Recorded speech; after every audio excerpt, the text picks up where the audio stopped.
रायपूरमध्ये एका महिला अधिकाऱ्याचं नाव सध्या चांगलंच गाजतंय, ते म्हणजे DSP कल्पना वर्मा यांचं.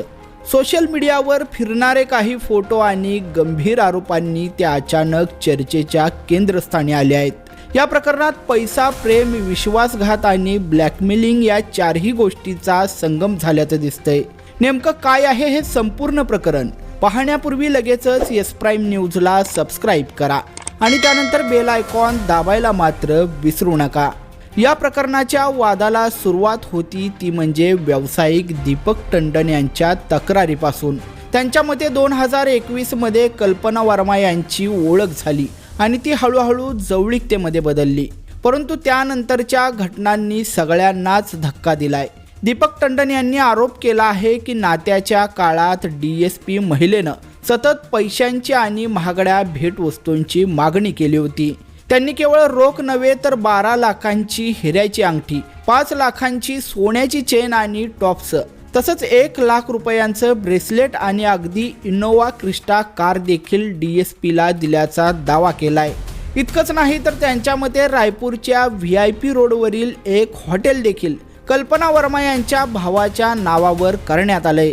मात्र नंतर ते परत त्यांच्या नावावर करण्यात आलं, मात्र ज्यावर सुमारे 30 लाखांचं कर्ज झालेलं होतं.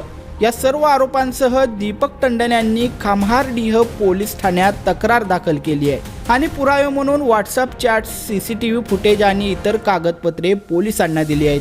दीपक टंडन यांचा आणखी एक आरोप आहे की कल्पना वर्मा यांनी त्यांना खोट्या प्रकरणात फसवण्याची धमकी दिली आणि ब्लॅकमेल करण्याचाही प्रयत्न केला. या गदारोळानंतर DSP कल्पना वर्मा यांनीही पुढे येत आपली बाजू आता प्रसार माध्यमांसमोर स्पष्ट केली आहे.